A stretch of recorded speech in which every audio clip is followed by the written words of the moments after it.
Welcome to the show, Forbes. Well, nice to see you. Thank you. What a lovely intro. I'm going to have you read that and I'll listen to it every morning.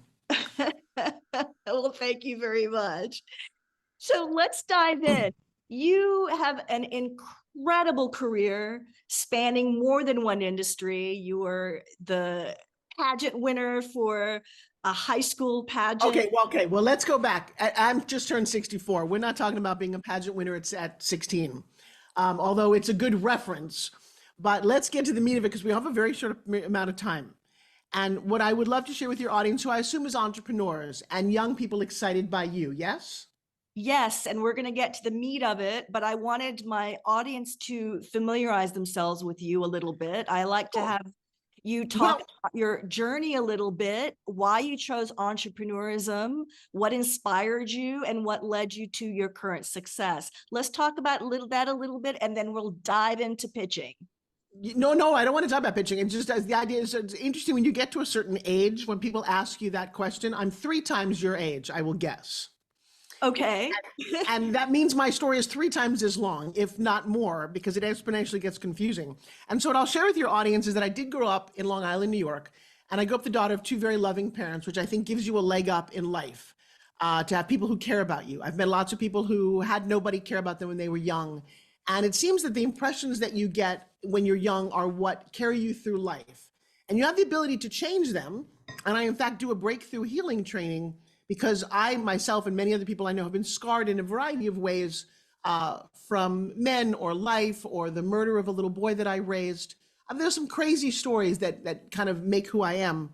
But at the very, very beginning, and I'm sure you grew up this way, when you're little as a girl, what's one of the things that you wanted? Do you remember? Achievement, success. See, that's so not true. For me, when I was little, I wanted to be pretty. I was a little girl and, 8 or 9 years old, and I don't know about achievement or success at that point. I look at Marsha Brady on TV. I want to be happy. I want to be cute. I want to be liked. I want to be loved. And that's all I wanted. And the problem was I didn't get that. I had a very awkward jaw. And by the time I was 8 years old in first grade, my teeth went all different directions. And so this very interesting orthodontist put me in a set of braces. It lasted for 8 years of my life. So from 8 to 16, I had a full railroad set of braces. And then he put this thing in my mouth called a tongue thruster. And so from 9 until 11, I couldn't talk to anybody. Nobody could understand a single word I said because I couldn't move my tongue. And a kind of interesting happens is nobody talks to you.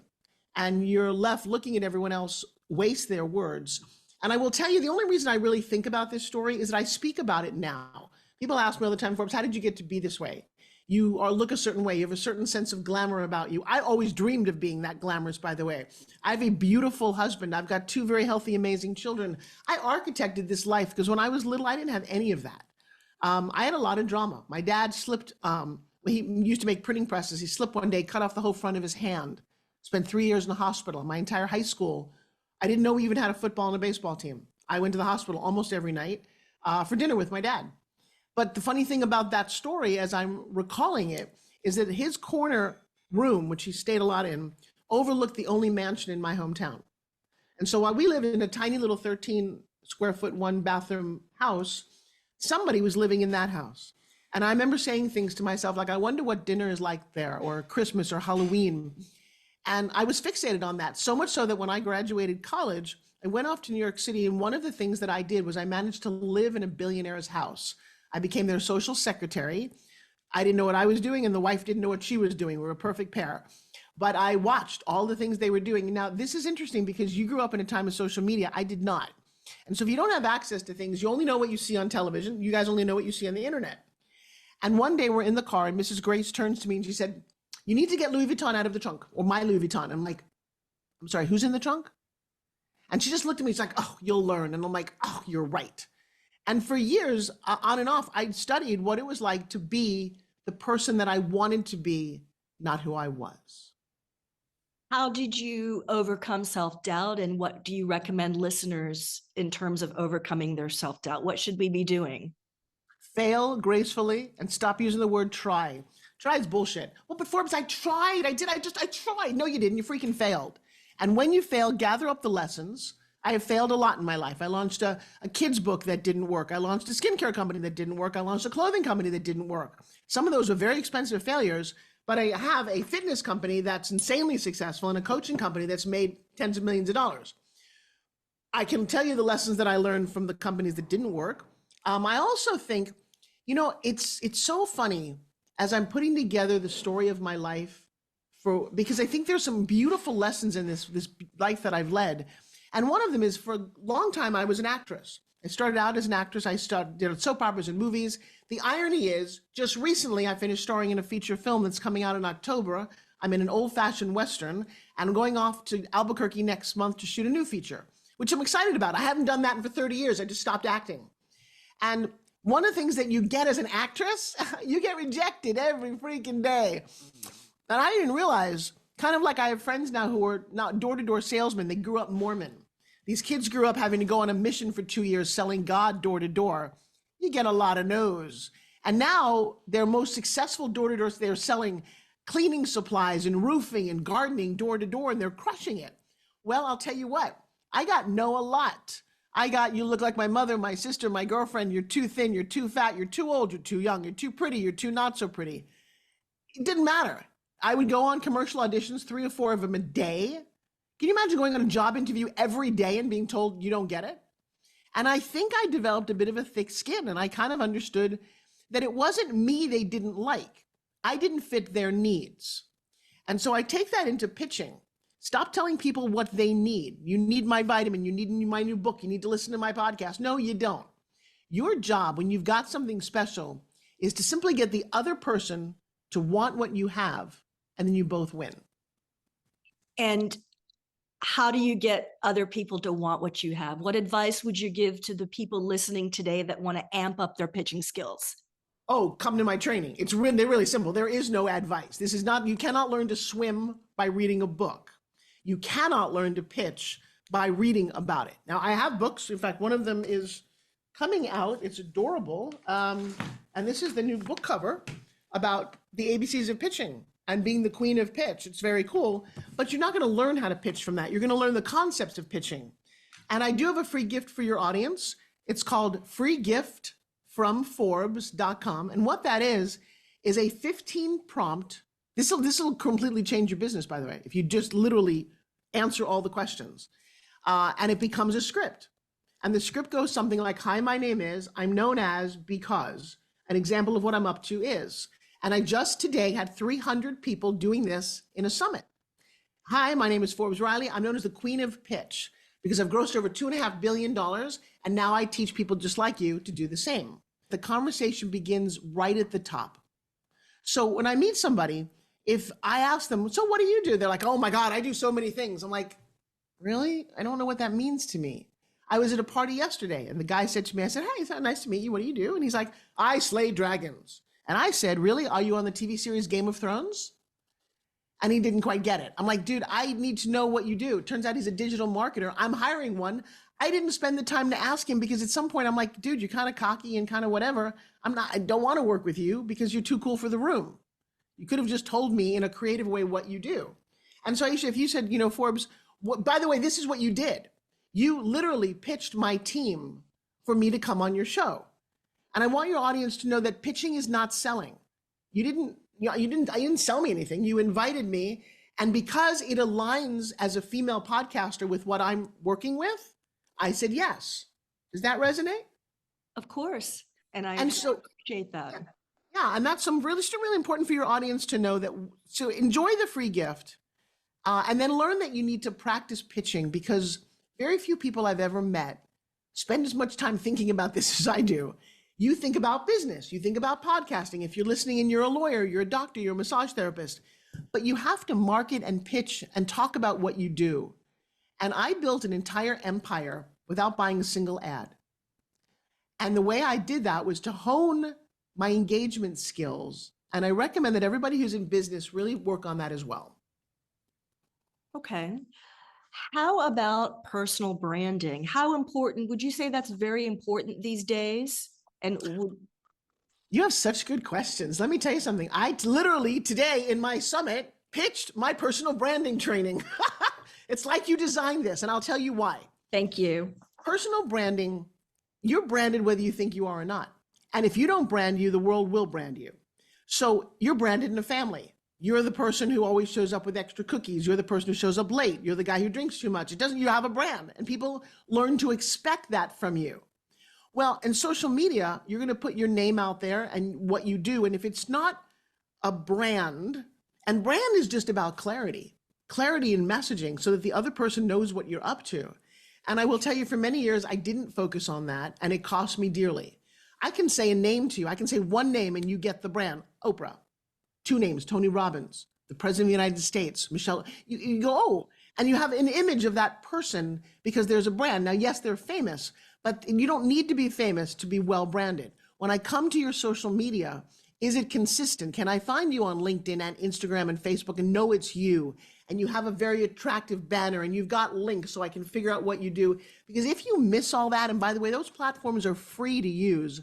And most people spend time, oh, I just put a picture of my dog up there. Put the dog on the refrigerator and know that people are coming to you in a social environment. And if you're an entrepreneur, your goal is to get prospects, make money, and have a brand. Fantastic. You mentioned you were working on some films. Can you talk about that? Yeah, I can. I don't know if I can share. I will tell you, this is the first movie that's coming out. It's called Black Creek. Now, why is this so cool? You will find in life, you get slapped in the face. A door closes, you get fired, you get your heart broken, and it's the worst thing in the world when it happens. Oh my God, my world is ending. Turns out, trust me, not ending.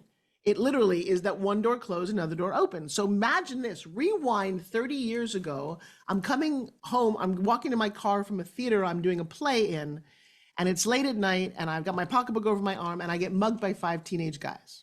And it's not pretty, I got hurt. And the next morning I ended up in a karate dojo, actually Taekwondo. Oh, this really happened. Oh yeah, this is not a joke, this is my life. Okay. Oh yeah, no, this really did happen. No, getting beaten up, this really did happen. And so the next morning I enrolled in a Taekwondo class, and I stayed there for 4 years. I couldn't wait to beat the shit out of something, but like they did to me. And so 4 years later, I got a brown belt in that, and then I discover the whole world of martial arts, a little like a Kung Fu Panda over here. I studied Aikido, I studied Wing Chun, I studied a lot of different disciplines, fell in love with martial arts, and I've been doing it most of my life. I then got to meet some of the fame. I got inducted into a big hall of fame with martial arts as an outsider because of my passion, because of my own fitness product and my commitment to what it is. Well, along the way, I met some famous people like Dawn the Dragon Wilson, 11-time world champion kickboxer, Cynthia Rothrock, the most famous female, martial artist in all of movies. And 2 years ago, Cynthia, as a woman in that industry, decided she'd had enough of playing the second banana to the men, wrote her own script, did a fundraiser, Kickstarter, and I invested in this to be a producer. I wanted to support what she was doing. And she turned around to me and said, it's an old-fashioned 1890s Western revenge story, female lead, but there's a really juicy female bad girl. I would like you to play the owner of the brothel. And there's a little sex trafficking theme to this. It spoke to my heart. I said yes. We filmed at one of those amazing, Tucson towns where it's a town made for movies in the middle of the desert. They shot Tombstone there, Quick and the Dead. We filmed there. It was an extraordinary experience. It's premiering in Las Vegas in a theater of 1,200 people on October 5th. And if you guys go to ForbesRiley.com, that's my digital business card, I'm going to be giving away some tickets to this event because the whole cast will be there from around the world. All the old world martial artists are in that. And then you do have to network.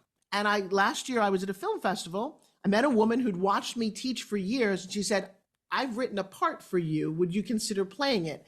And that's happening in July, and it's called SOS Paperclip. Fantastic. So we can all go to your website and probably win some tickets for that. That's fantastic. I think it's, I'm overjoyed because at a certain age, you're not sure you can live all the dreams and the fantasies, and I'm still pushing the envelope. And what are some of your dreams and fantasies in the next few years? Well, number one, do you know who my husband is?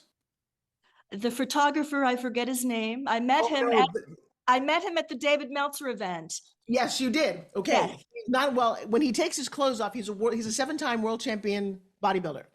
Okay. And so if you go to Instagram, you could share your screen, but if you go to Instagram and type in Joshua Self, SELF, you will see one of the world's greatest bodies ever. This man is 6'2". He's been working out for 11 years, and he was a fashion model before this, and he's got his own training system. Well, I appreciate that he's beautiful and da da da. Well, 4 years ago, he was hit on his motorcycle and shriveled down to nothing, spent 6 months in a wheelchair, and built it all back. So we've been on a journey together to get him to that stage, and he's finally healthy and amazing. And he looks just great. So one of my fantasies is just to continue to wake up next to him every morning. Now, having said that, here's a fun thing I'll share with you. That about 8 weeks ago, my whole family, I've got 21-year-old twins, we were on a spring break for my son's college in Iceland. Iceland's a beautiful country full of waterfalls and great scenery. We were snowmobiling on a glacier. Remember I said you got to live life to the fullest? Sure. Well, as we were coming back, we were on a bus, on a 16-person bus. I was sitting next to the window. My daughter was behind me, husband strapped in, and my son.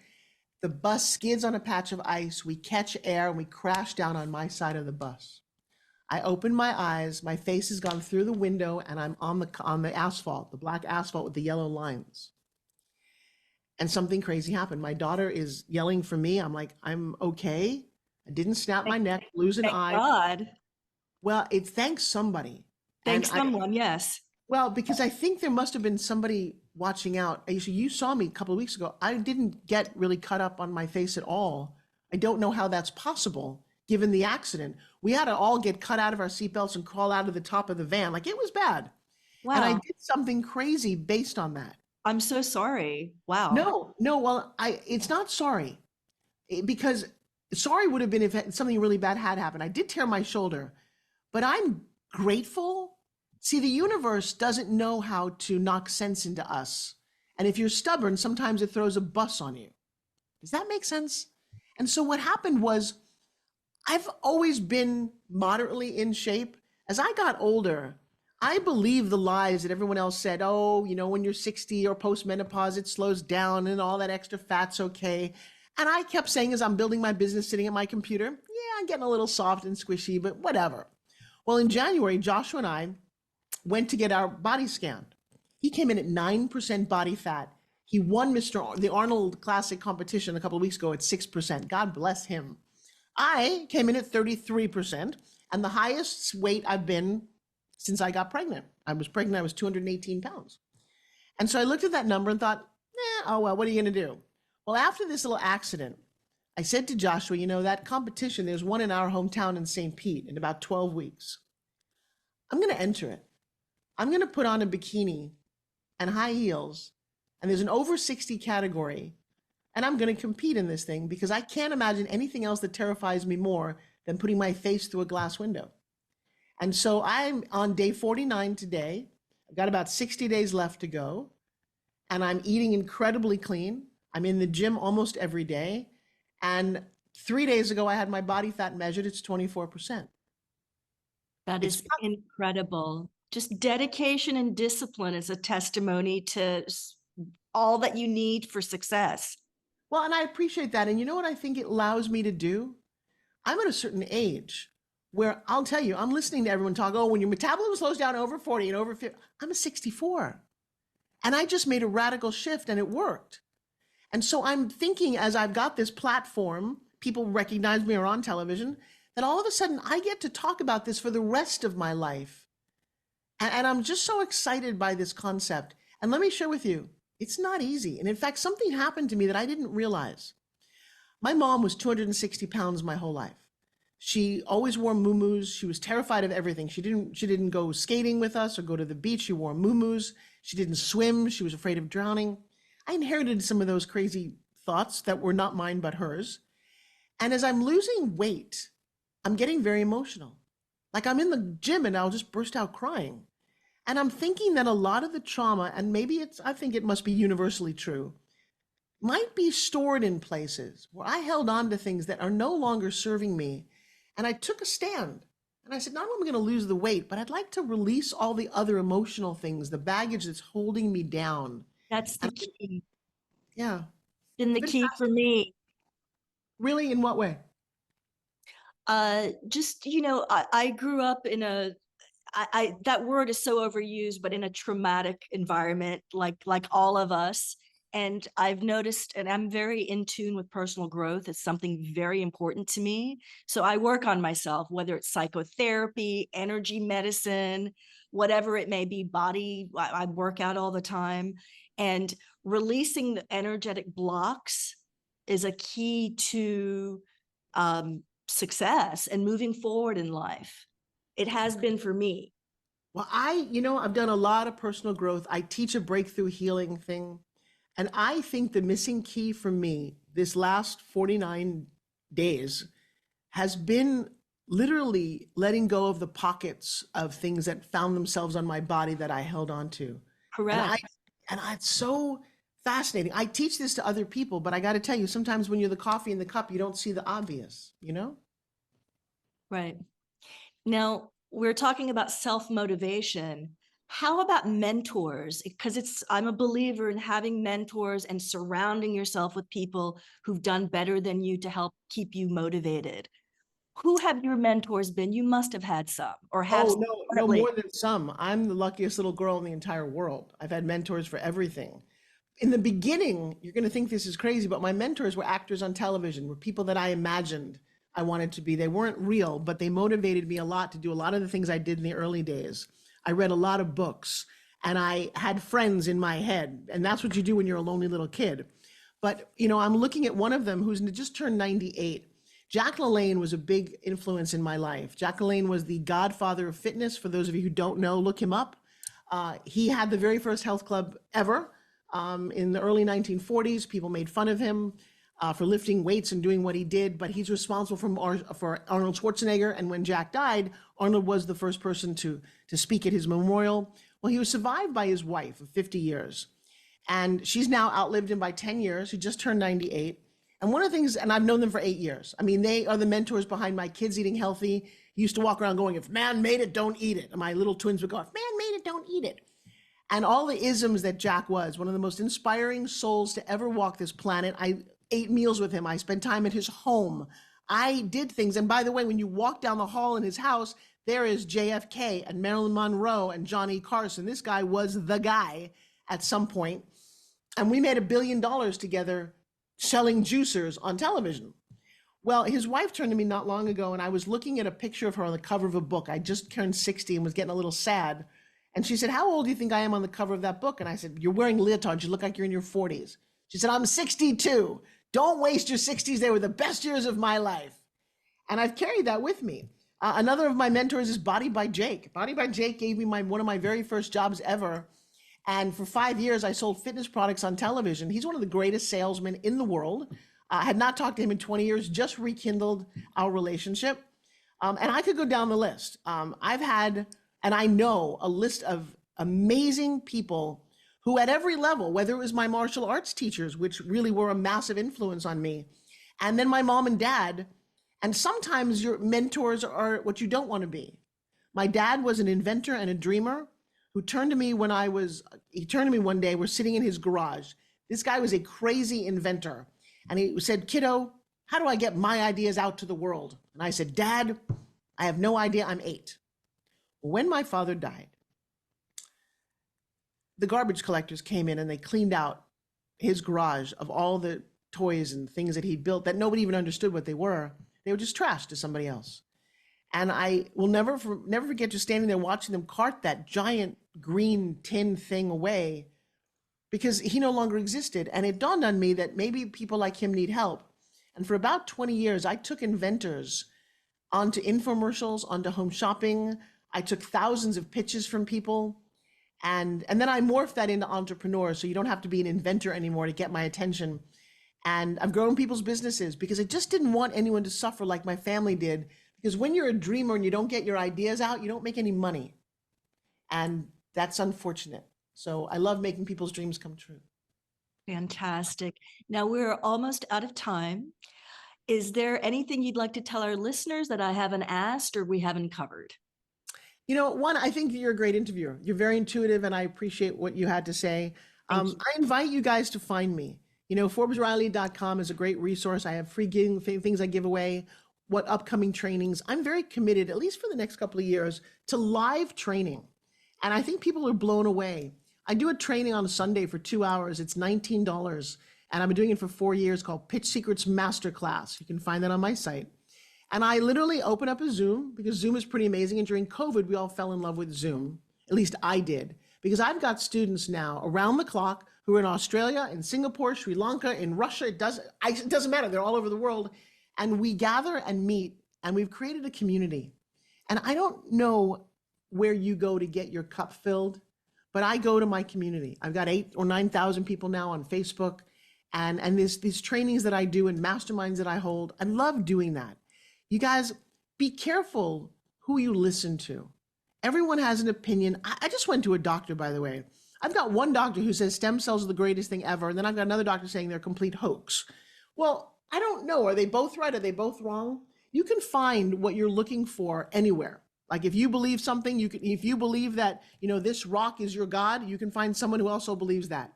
You've got to learn to make decisions for yourself and begin to, like I used to doing, listen to people on podcasts, hear success stories, hear stories of failure so you don't have to do them, so we can compress time for you. And at the end of the day, seek to what makes you happy. And it doesn't matter what it is. Don't listen to people who tell you you can't. For me, the word no simply means never-ending opportunity.